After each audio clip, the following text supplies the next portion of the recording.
The brown liquid hit her like a slap.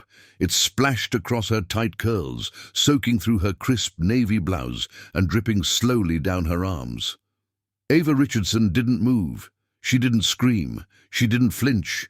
She just stood there, calm, quiet, and completely still. Across the break room, a few people laughed. Others stared. Jessica Blake, the tall, blonde, sharp-smiled manager, held an empty Coke can in her hand, smirking. "Oops," Jessica said, her voice thick with fake sweetness. "Thought you needed a refresher for those second-rate ideas." Ava looked up and locked eyes with her. Her calm brown eyes didn't blink. From the side, Brad Collins pulled out his phone. "Look, everyone!" he shouted, laughter in his voice. "The diversity hire's getting a Coke shower." His fingers tapped quickly. The camera rolled. People were watching. Someone else giggled, Samantha from HR. She didn't say anything, just laughed and typed something on her phone. Ava caught the flash of a hashtag on the screen. Reality check. Nick, it wasn't the first time. For 6 long months, Ava had worked here at Apex Marketing in downtown Manhattan. Every day she came in early. Every day she left late. Every week her ideas were stolen. Every meeting her voice was talked over. Every achievement was ignored. Every insult was coated with sugar and smiles. She was the only black analyst in the entire company, and they made sure she never forgot it. "You don't belong here," Jessica sneered. "You think a degree from some public school makes you equal to us?" Brad laughed. Samantha didn't even look up. Ava didn't respond. She reached calmly into her bag and pulled out her phone. Her fingers typed quickly, steadily. Brad leaned in. "Gonna call your Uber boyfriend?" he mocked. "Bet." He took the subway here from the Bronx. Ava's thumb hovered over the screen. Then she looked up and whispered, more to herself than to them, "You just made the best decision of your lives." They didn't understand what she meant. Not yet. Minutes passed. Then, ding. The exclusive. Executive elevator at the end of the hallway opened. 3 uniformed security guards stepped out. Behind them walked a tall man in a dark, tailored Tom Ford suit. Confident. Calm. His eyes locked straight on Ava. His name was Dominic Sterling. The air shifted. The entire room froze. Jessica blinked in confusion. "Ava," the man said, his voice low and firm. "Are you all right?" Jessica frowned. "Who the hell are you?" Dominic walked past her without a glance. He stood beside Ava and gently placed his arm around her shoulder. "This is my company," he said coldly. "Sterling Enterprises owns Apex Marketing, and Ava is my wife." Brad's phone slipped from his hand. Samantha's face turned pale. "You're fired," Dominic said. "All 3 of you. Immediately. Security, escort them out." Screams erupted. "You can't fire me," Jessica shouted. "This is a misunderstanding." "No," Ava said softly, pulling a tissue from her bag to wipe her soaked shirt. "This is clarity. What you mistook for weakness was actually dignity." Jessica's voice cracked. "Why were you even working here?" Ava looked her straight in the eyes. "Because I believe in earning my place," she replied, "not inheriting it."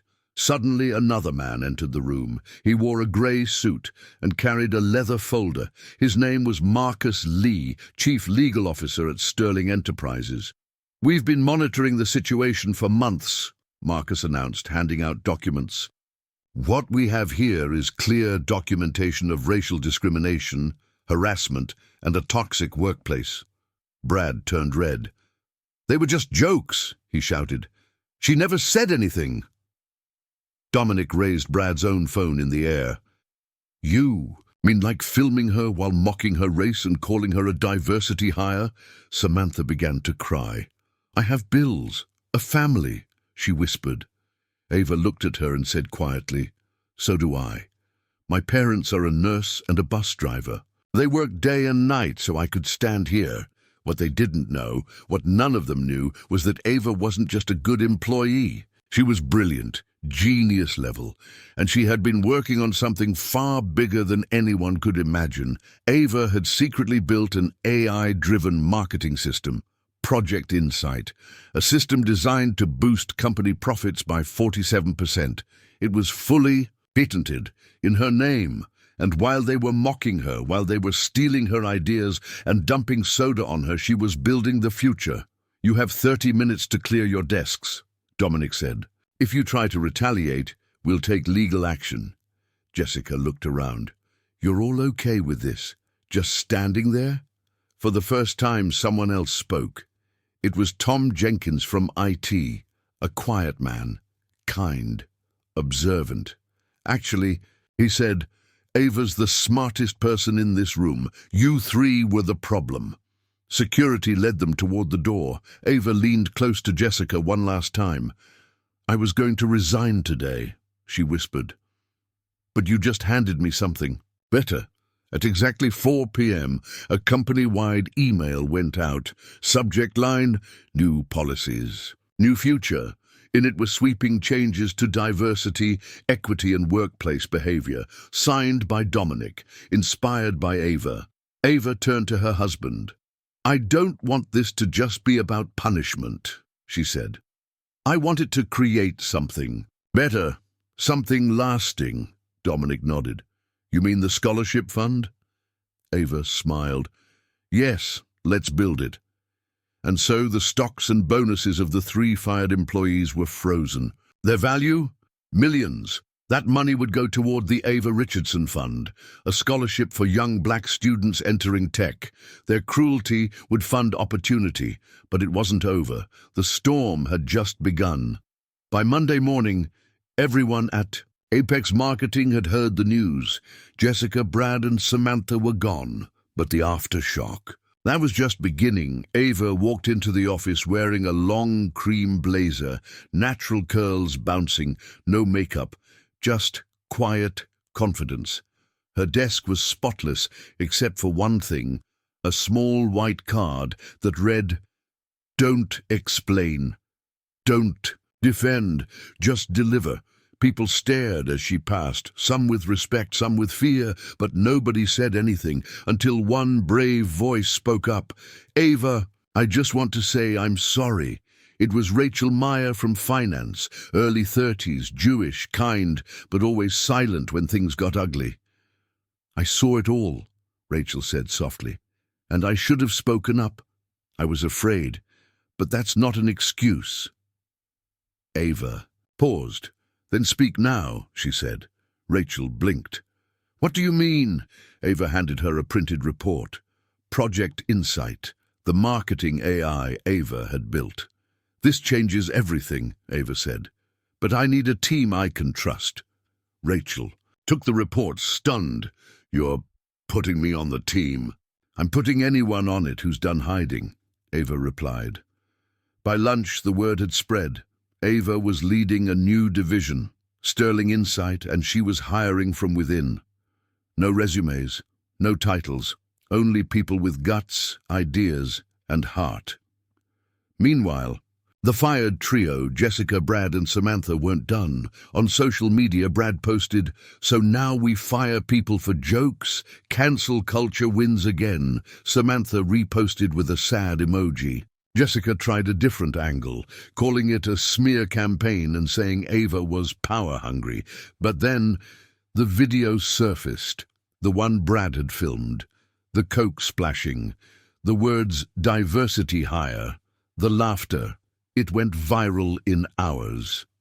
Reddit, Twitter, LinkedIn. Hashtags exploded. Lucian, justice for Ava. Usha, you can't silence. Grace, Lucy, Brown excellence. By midnight, Jessica's personal blog was shut down. Brad lost a podcast deal. Samantha's husband, a law professor, was forced to make a public apology. But inside Sterling Enterprises, Ava stayed silent. Dominic knocked on her office door. "There, spiraling," he said. "Do you want to release a statement?" Ava sipped her tea. "No, let the truth do what it does." Outside, in a quiet corner of HR, another person watched it all unfold. Maya Tran, Vietnamese-American, 29, junior associate, brilliant coder, but always ignored. She sent Ava a DM. "I have an idea. A big one. I've been afraid to share it, but maybe it's time," Ava replied in 2 words. "Come up." Within days, the Insight team grew. Maya from HR, Rachel from finance, Tom from IT, Luis from design, Kayla from data, people of every shade, every gender, every story, many of whom had been underestimated, mocked, or pushed to the side. Ava called them the revolution table. But not everyone was happy. Board members began whispering, "She's too loud, too young, too emotional." One older executive, Mr. Roland Dean, 62, senior vice president, called a meeting. "Dominic," he said, "your wife is creating division. We need stability, not social justice movements." Dominic leaned forward, calm, controlled. "She's not creating division," he said. "She's exposing it." Mr. Dean's smile dropped.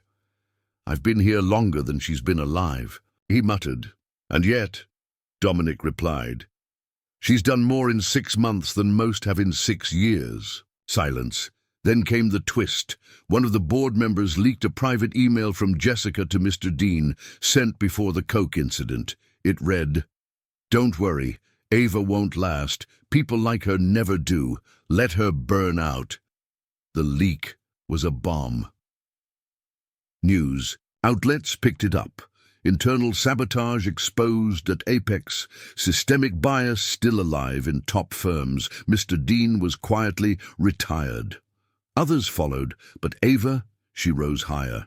She spoke at universities, sat on panels, led workshops, but most of all, she listened.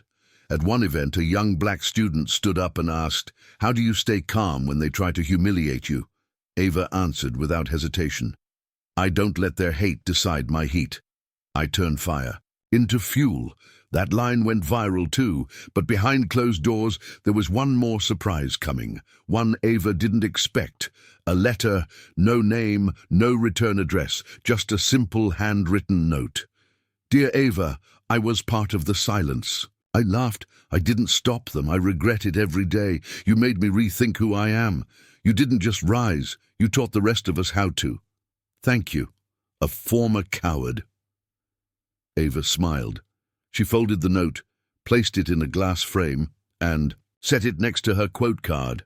Don't explain, don't defend, just deliver. She didn't need revenge. She built a revolution. The storm had passed. The scars, still there. But healing, Ava had become more than a leader. She was a symbol now. At tech conferences, young girls whispered her name. In boardrooms, her strategies were studied.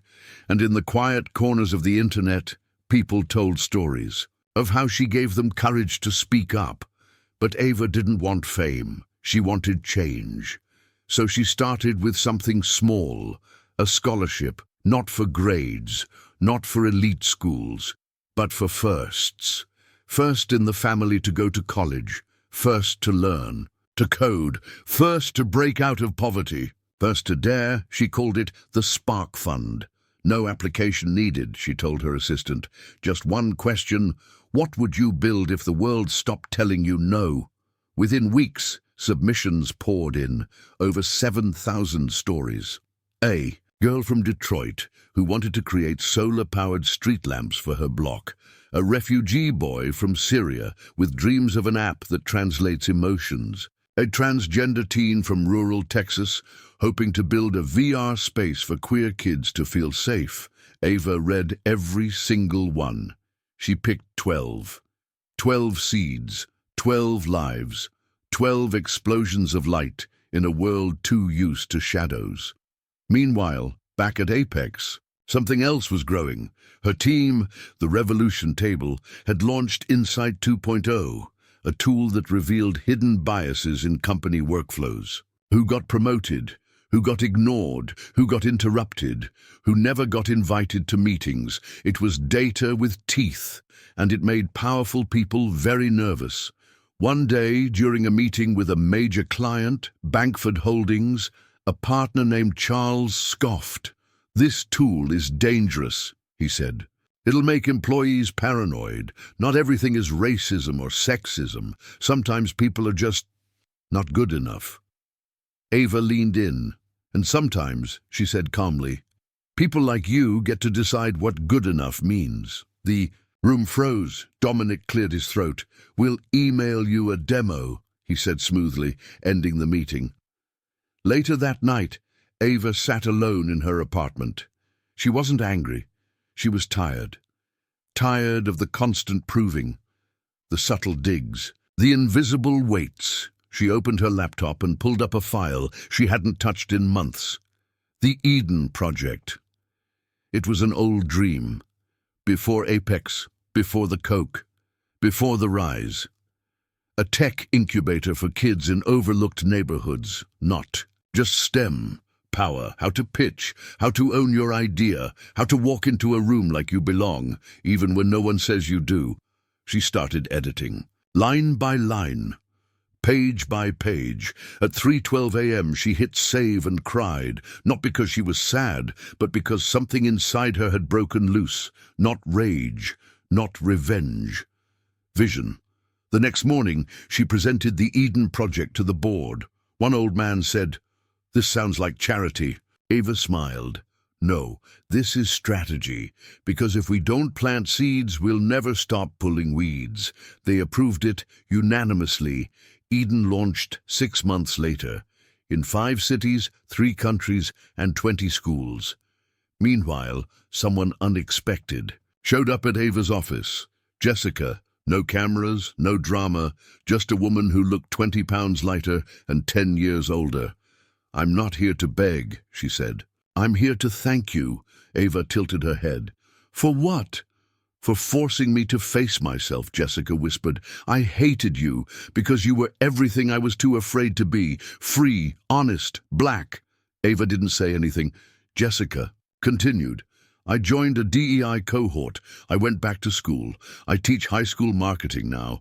All girls, mostly black and brown. I tell them about you."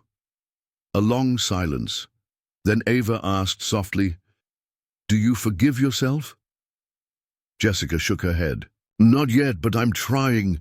Ava nodded. "Keep trying." As Jessica left, Ava turned to the window. The skyline shimmered. Down below, construction had started on a new building, the first Eden Center. A place where kids who look like her, sound like her, and dream like her could build, not just survive, thrive. A young intern poked her head in. "Miss Sterling, there's a group of 6th graders here for a tour. They asked for you." Ava stood up, straightened her jacket, picked up the framed quote, "Don't explain, don't defend, just deliver," and walked toward the future.